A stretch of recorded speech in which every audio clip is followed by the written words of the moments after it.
امت کی اور یہودیوں کی جنگ ہوگی اور یہ ملک شام اس کا مرکز بنے گا۔ اس لیے میں نے سب سے پہلے یہ حدیث آپ کو بیان فرمائی ہے، یعنی کہ پہلے اکنامک سینکشن لگ جائیں گی اور بہت مشکل اکنامک حالات ہو جائیں گے۔ اعوذ باللہ من الشیطان الرجیم، بسم اللہ الرحمن الرحیم۔ ربی ادخلنی مدخل صدق واخرجنی مخرج صدق واجعل لی من لدنک سلطانا نصیرا، صدق اللہ العظیم۔ اللہم صلی علی سیدنا محمد وعلی آلہ وصحابہ وبارک وسلم۔ لاسٹ ٹائم ہم نے گفتگو کی تھی ملک شام کے بارے میں کہ قرآن پاک نے ملک شام کے بارے میں کیا فرمایا ہے، اور جتنی تیزی سے حالات بدل رہے ہیں اور جس طرح نبی کریم صلی اللہ علیہ وآلہ وسلم کی بتائی ہوئی احادیث کے مطابق نشانیاں پوری ہو رہی ہیں، تو یقین کریں کہ ایک تو ایکسائٹمنٹ بھی تھوڑی سی ہو رہی ہے کہ میرے نبی صلی اللہ علیہ وآلہ وسلم کی ہر بات سچی ثابت ہو رہی ہے، اور ساتھ ساتھ جو ہے وہ خوف اور ڈر بھی ڈر رہا ہے۔ یہ بہت مشکل دن آنے والے ہیں اور یہ اس کا آغاز ہو چکا ہے۔ میں 1% بھی جو شک ہے نا وہ نہیں رکھتا کہ اب وہ وقت جو ہے نا وہ بالکل آنے والا ہے، یا بلکہ سمجھ لیں کہ آ چکا ہے۔ اس لیے ہمیں یہ 2-3 چیزیں سمجھنے کی بڑی ضرورت ہے کہ شام کی اتنی اہمیت کیوں ہے۔ یہ میں نے آپ کو قرآن پاک سے تو بتا دیا کہ یہ ایک برکت والی زمین ہے اور اللہ نے اس کا خاص کر کے ذکر کیا ہے، اور اس کی ایک خصوصیت یہ ہے کہ اس نے نبی کریم صلی اللہ علیہ وآلہ وسلم کے قدم چومے ہیں جزیرۃ العرب کے باہر۔ اس کے علاوہ نبی کریم صلی اللہ علیہ وآلہ وسلم نے بے شمار احادیث بیان فرمائی ہیں شام کے بارے میں، لیکن میرا چونکہ آپ سے وعدہ ہے کہ میں آپ کو جو بھی جس موضوع پہ بھی لے کے چلوں گا وہ یا قرآن پاک سے ہوگا یا صحیح پیٹنٹ قسم کی احادیث سے ہوگا۔ تو میں نے چند احادیث جو ہیں وہ آپ کی خدمت میں پریزنٹ کرتا ہوں جو نبی کریم صلی اللہ علیہ وآلہ وسلم نے شام کے بارے میں فرمائی ہیں، اور پھر ہم اس کو ساتھ ساتھ انالیسز کریں گے کہ نبی صلی اللہ علیہ وسلم نے یہ کیا فرمایا ہے۔ تو سب سے پہلی بات جو ہے وہ یہ ذرا نوٹ کر لیں کہ پہلی جو حدیث میں آپ کو پریزنٹ کرنے لگا ہوں وہ ہے صحیح بخاری کی 2926، جس میں نبی کریم صلی اللہ علیہ وسلم فرما رہے ہیں کہ قیامت اس وقت تک قائم نہ ہوگی جب تک یہودیوں سے تمہاری جنگ نہ ہو لے، اور وہ پتھر بھی اس وقت بول اٹھیں گے کہ میرے پیچھے یہودی چھپا ہوا ہے، اسے قتل کر ڈالو۔ اب یہ بڑی ہی پیٹنٹ صحیح حدیث ہے، لیکن یہ آپ سمجھ لیں کہ اس پہ تھوڑا سا غور اس لیے کرنا ضروری ہے کہ یہودیوں سے جو ہماری جنگ ہوئی ہے نا جی، اس وقت تک نبی کریم صلی اللہ علیہ وآلہ وسلم نے خود یہودیوں سے جنگیں لڑیں، یعنی کہ بنو کنیکا والی کا محاصرہ ہوا، پھر بنو نذیر کا محاصرہ ہوا، پھر بنو قریظہ کی جنگ ہوئی، پھر خیبر کی جنگ ہوئی۔ تو یہ یہودیوں سے جنگیں نبی کریم صلی اللہ، اس کا ذکر نہیں نبی صلی اللہ علیہ وسلم کر رہے، کیونکہ نبی کریم صلی اللہ علیہ وآلہ وسلم کہہ رہے ہیں کہ تمہاری جنگ ہوگی، یعنی امت کو کہہ رہے ہیں کہ تمہاری جنگ ہوگی، اور اس جنگ کا رزلٹ یہ ہوگا کہ ہم یہودیوں سے جیتیں گے اور پتھر بھی پکار اٹھیں گے کہ میرے پیچھے یہودی ہے، آ کے اس کو شکار کر لو۔ اس کا مطلب ہے یہ جنگ ابھی باقی ہے۔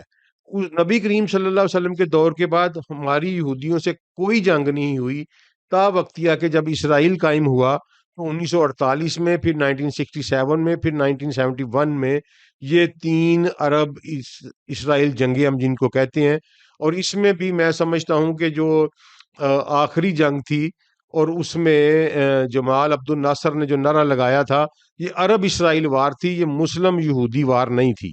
تو یہ عرب نیشنلزم کی بنیاد پہ لڑی گئی تھی، اس لیے ہم اس کو امت کی جنگ نہیں سمجھتے۔ یہ 3 جنگیں جو ہوئی ہیں ان کو عرب اسرائیل وار کہا گیا ہے، یہ مسلم یہودی وار نہیں کہا گیا۔ امت کی اور یہودیوں کی جنگ ہوگی اور یہ ملک شام اس کا مرکز بنے گا۔ اس لیے میں نے سب سے پہلے یہ حدیث آپ کو بیان فرمائی ہے، اور نبی کریم صلی اللہ علیہ وآلہ وسلم نے یہ کہا ہے کہ تمہاری یہودیوں سے جنگ ہوگی، یعنی امت کی جنگ ہوگی۔ اس کے بعد صحیح بخاری کی حدیث ہے 1037، 1037، جس میں نبی کریم صلی اللہ علیہ وآلہ وسلم ایک جگہ بیٹھے ہوئے تھے، تو آپ صلی اللہ علیہ وآلہ وسلم نے دعا کے لیے ہاتھ اٹھائے اور فرمایا کہ اے اللہ ہمارے شام اور ہمارے یمن پر برکت نازل فرما۔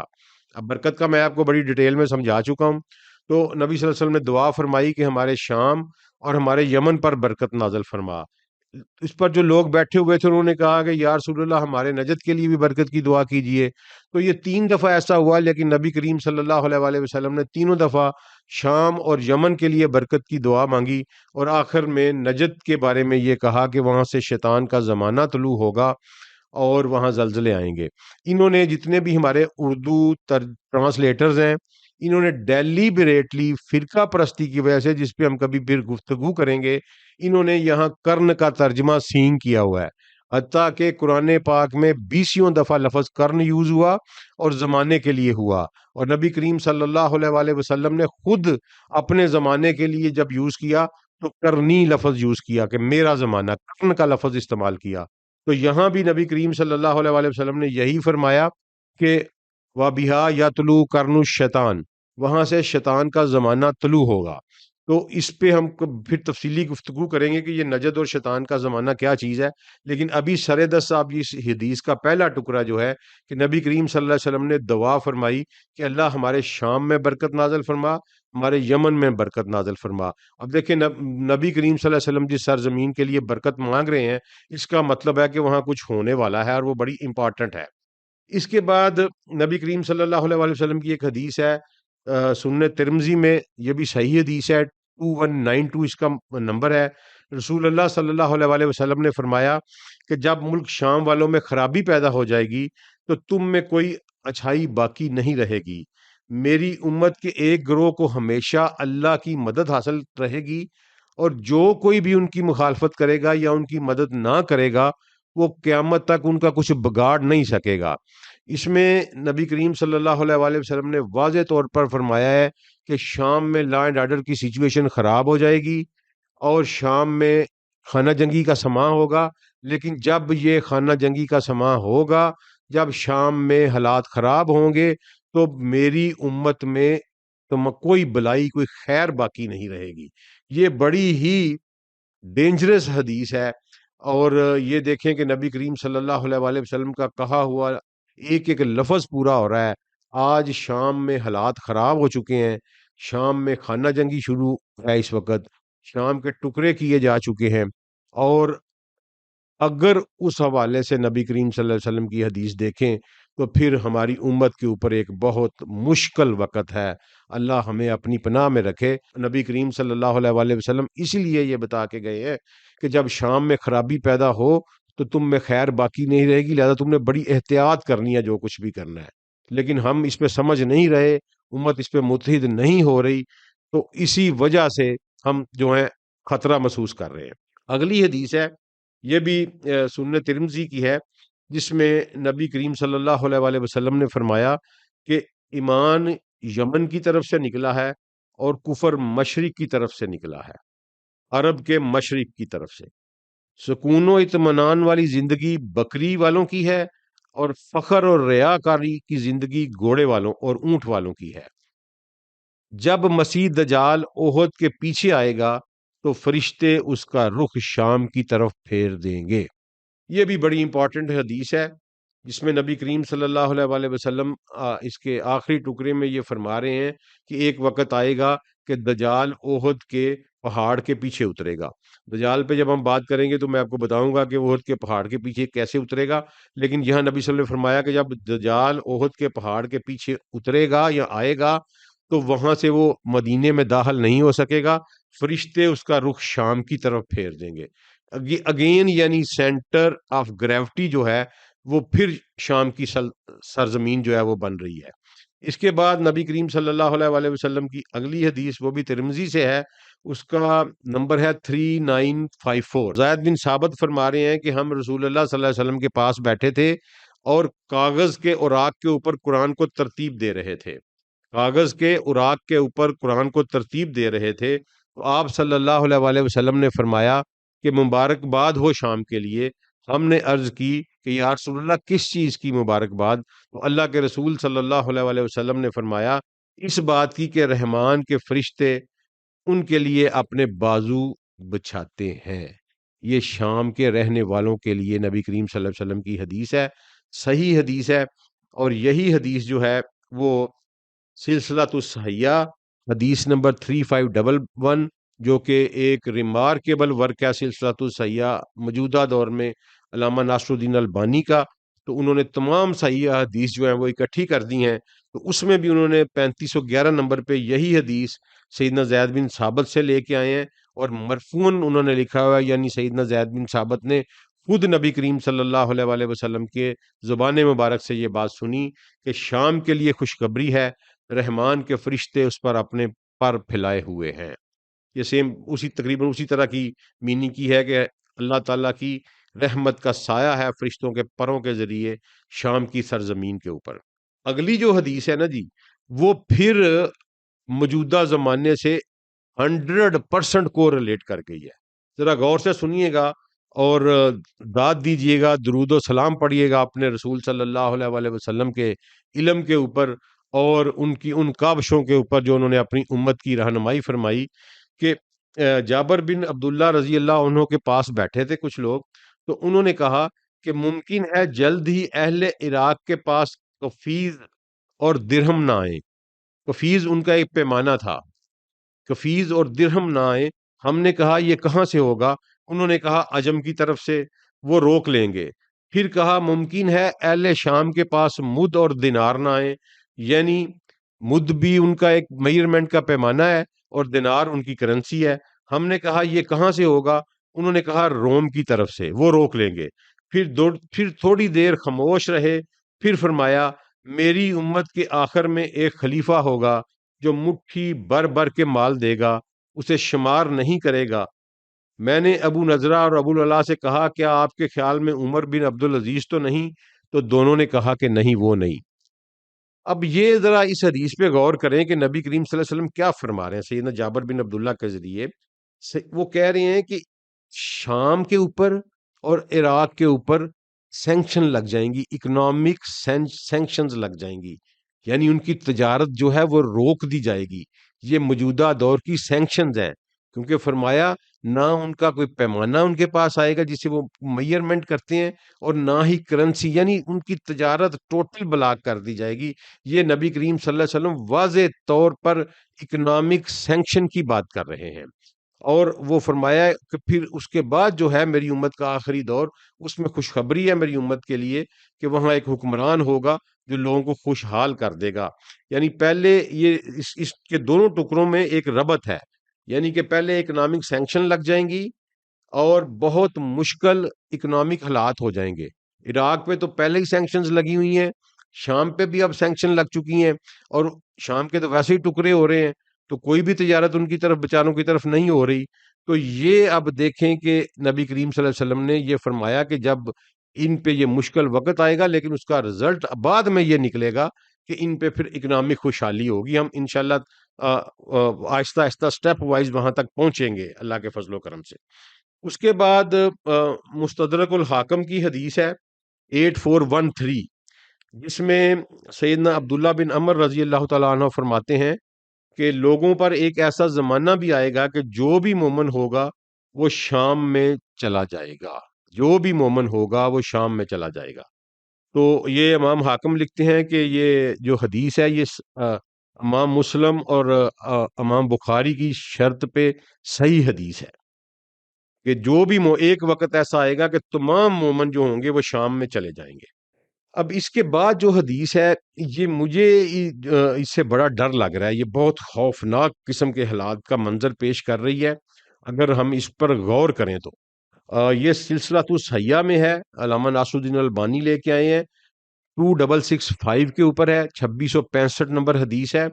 اور اس میں عبداللہ رضی اللہ عنہ سے موقوفاً مروی ہے کہ قریب ہے کہ تم اپنی بستیوں میں پانی کا ایک پیالہ تلاش کرو تو نہ پاؤ، یعنی پانی جو ہے ناپید ہو جائے گا تو تمہیں نہ ملے. ہر پانی اپنے عنصر کی طرف چلا جائے گا، تب شام میں مومنین اور پانی بچیں گے. اب یہ دیکھیں، یہ تھوڑا سا اس پہ غور کریں کہ نبی کریم صلی اللہ علیہ وسلم یہ فرما رہے ہیں کہ ایک وقت آئے گا کہ مسلمانوں کے میجارٹی آف ایریاز میں پانی کی سکیرسٹی پیدا ہو جائے گی. چلیں یہ تو ہو گیا کہ پانی کی کمی لیکن اس سے اگلی بات جو ہے وہ بڑی ہی ڈینجرس ہے کہ ہر پانی اپنے عنصر کی طرف چلا جائے گا، یعنی کہ وہ ہائیڈروجن اور آکسیجن میں تحلیل ہو جائے گا اور ویپرائز ہو جائے گا۔ یہ ایک بڑی ہی میرا مطلب ہے سوچنے والی حدیث ہے کہ ایسا کیسے ہو سکتا ہے کہ پانی اپنے عنصر کی طرف واپس چلا جائے، اور ایگزیکٹ یہی لفظ نبی کریم صلی اللہ علیہ وآلہ وسلم کی حدیث میں یوز ہوئے ہیں، جس میں کہا ہے کلا مائی الا ان سارا، تمام پانی جو ہے وہ اپنے عناصر میں بدل جائے گا۔ یعنی پانی بنا ہے ہائیڈروجن اور آکسیجن میں، تو یہ یا تو اس سے یہ آپ مراد لے لیں کہ پانی تحلیل ہو جائے گا، یا پانی ویپرز بن کے ایواپوریٹ ہو جائے گا۔ تو یہ سارے کا سارا پانی ایواپوریشن کا مطلب ہے کہ دریا سمندر جو ہیں یہ ایواپوریٹ ہو جائیں۔ تو یہ میرا خیال ہے، اللہ تعالیٰ معاف کرے، استغفر اللہ استغفر اللہ، یہ کوئی اٹامک وار کا سین مجھے اس میں نظر آ رہا ہے۔ اور اس وقت کیا ہوگا، نبی کریم صلی اللہ علیہ وسلم فرماتے ہیں کہ اس وقت مومن بھی شام میں ملیں گے اور پانی بھی شام میں ملے گا۔ اب یہ دیکھیں کہ گرد و نواح کے تمام ہے، نبی صلی اللہ علیہ وسلم نے جو فرمایا کہ فی قراکم، تمہاری بستیوں میں، تمہارے شہروں میں پانی کی جو کمی واقع ہو جائے گی، پانی کی کمی واقع ہو جائے گی۔ اور اس وقت یہ جو عناصر میں بدل جانا ہے پانی کا، مجھے اس سے بڑا خوف آتا ہے، اللہ تعالیٰ محفوظ رکھے، لیکن یہ نبی کریم صلی اللہ علیہ وسلم کے بڑے کیٹاگوریکل الفاظ ہیں، اور اس پہ ہمیں غور کرنا چاہیے۔ اچھا، اس کے بعد حدیث ہے، وہ بھی سنن ابو داؤد کی ہے، اس کا نمبر ہے 2483۔ اس میں ایک صحابی ہیں سیدنا عبداللہ بن حوالہ رضی اللہ عنہ، وہ بیان فرما رہے ہیں کہ رسول اللہ صلی اللہ علیہ وسلم نے فرمایا کہ ایک وقت آئے گا کہ حالات اس طرح ہو جائیں گے کہ تم لوگ مختلف گروہوں اور مختلف فوجوں میں تقسیم ہو جاؤ گے، لشکروں میں تقسیم ہو جاؤ گے، اور ایک لشکر تمہارا شام میں ہوگا، ایک یمن میں ہوگا، ایک عراق میں ہوگا۔ اب یہ دیکھ لیں، میں اس لیے کہہ رہا تھا کہ وہ ایک ایک بات جو ہے میرے رسول کی کہی ہوئی وہ پوری ہونے جا رہی ہے، اس لیے ایکسائٹمنٹ کے ساتھ ساتھ ڈر بھی لگ رہا ہے۔ نبی صلی اللہ علیہ وسلم فرمان میں ایک لشکر یمن میں، ایک شام میں، ایک عراق میں۔ ٹھیک ہے، کیپ ان مائنڈ کہ عراق اور ایران اس وقت اکٹھے تصور کیے جاتے تھے، اور یہ نبی کریم صلی اللہ علیہ وآلہ وسلم نے فرمایا۔ تو وہ جو صحابی تھے سیدنا عبداللہ بن حوالہ ابن حوالہ، انہوں نے کہا یا رسول اللہ، میں کس طرح، اگر میں یہ حالات پاؤں تو کیا حکم دیتے ہیں کہ میں کس طرف جاؤں؟ تو سیدی نے فرمایا کہ علیکم بالشام، تم شام چلے جانا۔ یہ بھی ایک بالکل ریلیونٹ ہے اس وقت زمانے کے ساتھ یہ جو حدیث ہے۔ ایک حدیث میں اب آپ کو بیان کرنے لگا ہوں، جس کے بعد پھر ہم اس ٹاپک میں آگے چلیں گے۔ یہ ابو داؤد کی حدیث ہے 4294۔ اس پہ ذرا آپ نے غور کرنا ہے، اور میں آپ کو اس کی وضاحت بھی کروں گا، 2-3 منٹ لگیں گے اس کے اوپر۔ میں پہلے آپ کو حدیث بیان کر لوں۔ سیدنا معاذ بن جبل رضی اللہ عنہ سے روایت ہے، صحیح حدیث ہے، رسول اللہ صلی اللہ علیہ وسلم نے فرمایا کہ بیت المقدس کی آبادی یثرب کی بے آبادی کا پیش خیمہ ہوگی۔ یہ میں ابھی ترجمہ پڑھ رہا ہوں، پھر میں آپ کو عربی بھی بتاتا ہوں۔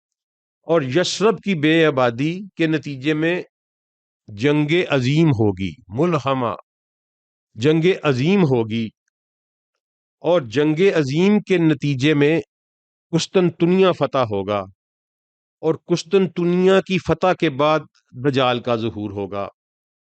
اب یہ حدیث ہے، پھر اس کے بعد اس کا بڑا امپورٹنٹ ٹکڑا ہے، وہ آگے سنیے گا، ذرا غور رکھیے گا، آپ نے میرے ساتھ رہنا ہے۔ پھر رسول اللہ صلی اللہ علیہ وسلم نے اپنا ہاتھ معاذ بن جبل کی ران یا کندھے کے اوپر مارا، اور پھر فرمایا بلا شبہ یہ واقعہ اسی طرح حق ہوگا جیسے کہ تم یہاں بیٹھے ہوئے ہو۔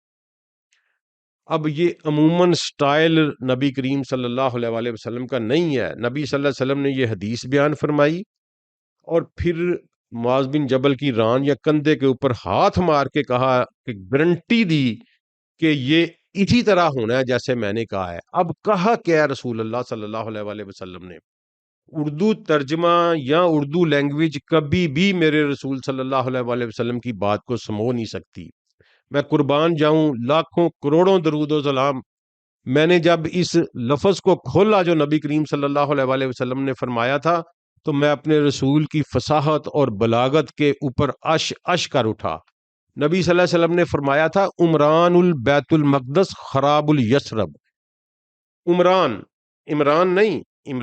عمران اور چیز ہے، عمران عین میم را الف نون اور عین کے اوپر پیش ہے، عمران البیت المقدس۔ اب عمران کا ترجمہ اگر آپ دیکھیں اور بیت المقدس یعنی اسرائیل کی جو ہے فارمیشن اس کو دیکھیں تو اسرائیل کے 3 آبجیکٹیو ہیں اس وقت۔ دیکھیے، سب سے پہلا ان کا آبجیکٹیو تھا کہ ساری دنیا سے اکٹھا کر کے یہودیوں کو آباد کرنا ہے، ان کی آباد کاری کرنی ہے فلسطین کی سرزمین کے اوپر، اور یہودی بستیاں جس کے لیے وہ بسا رہے ہیں اور کافی ساری بسا چکے ہیں۔ دوسرا ان کا آبجیکٹیو ہے کہ اس ملک کو اکنامکلی خوشحال کرنا ہے اور دنیا کا امیر ترین ملک بنانا ہے، وہ بھی تقریباً وہ وہاں تک پہنچ چکے ہیں۔ تیسرا ان کا آبجیکٹیو ہے کہ مسجد اقصی کو گرا کے اس کی جگہ پہ ہیکل سلیمانی یا وہ پرانا بیت المقدس جو ہے وہ تعمیر کرنا ہے۔ اب عمران کا ایک لفظ میرے رسول نے بولا، آپ ڈکشنری کھولیں اور اردو میں تو اس کا کوئی آپ کو نہیں ملے گا، لیکن انگلش میں عمران کا مطلب 3 ملیں گے آپ کو۔ پہلا آئے گا پاپولرنس، آبادکاری، دوسرا آئے گا پراسپیرٹی، تیسرا آئے گا بلڈنگ، تعمیر کرنا۔ یہ تینوں عمل میرے رسول نے ایک لفظ میں بیان کر دیے۔ کیا فصاحت، کیا بلاغت تھی کہ صرف ایک عمران کہا تو اس سے وہ تینوں پیٹرن جو ہے وہ مکمل ہو گئے۔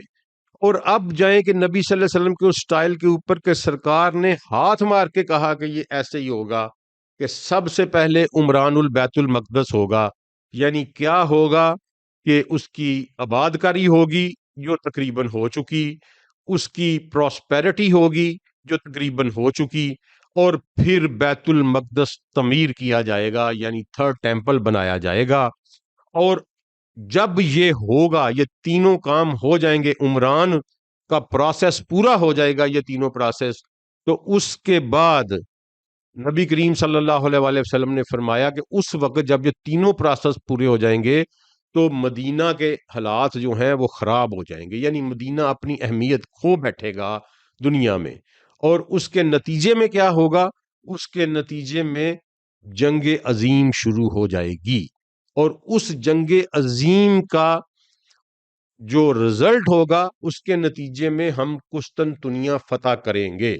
اب یہ بڑی ہی دلچسپ بات ہے کہ قسطنطنیہ تو اس وقت ہمارے قبضے میں ہے، تو یہ کیا چکر ہے کہ پھر ہم دوبارہ قسطنطنیہ فتح کریں گے؟ یہ میں بالکل آپ کو بتاؤں گا کہ بالکل یہ ایسے ہی ہوگا۔ اور لیکن اس سارے چونکہ سلسلے سے میں نے آپ کی بات کا آغاز جو کیا تھا وہ اس حدیث سے کیا تھا کہ تمہاری اس وقت تک قیامت نہیں آئے گی جب تک میری امت کی جنگ نہیں ہو لے گی یہودیوں کے ساتھ۔ تو ہم نے پہلے یہود دیکھنے ہیں کہ یہ کون ہے اور یہ کہاں سے آئے ہیں، ان کا آبجیکٹیو کیا ہے، اور یہ آگے دنیا کو انہوں نے کیسے تباہ و برباد کیا، اور اللہ نے ان کے بارے میں قرآن میں کیا فرمایا ہے، رسول اللہ نے ان کے بارے میں کیا فرمایا ہے، اور موجودہ حالات میں یہ کیا کرنے جا رہے ہیں۔ اس لیے کہ یہودیوں کو سمجھنا جو ہے وہ بہت ضروری ہے۔ جب تک یہ آپ ان کی تاریخ، ان کے حال ماضی اور مستقبل کو نہیں سمجھتے اور ان کی سائیکی کو نہیں سمجھتے، آپ ان کے ساتھ لڑ نہیں سکیں گے۔ اس لیے ہمیں قرآن سے گائیڈنس لینی ہے کہ قرآن نے ان کے بارے میں کیا کہا، احادیث نے کیا کہا، اور موجودہ دور میں ہمارے اس کے تقاضے کیا ہے، تو وہ ہم اگلی قسط میں بیان کریں گے۔ آج اتنا ہی۔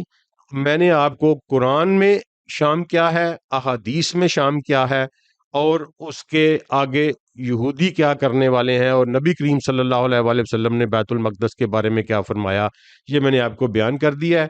آگے ہم شروع کریں گے کہ ہسٹری کیا ہے بنی اسرائیل کی۔ السلام علیکم۔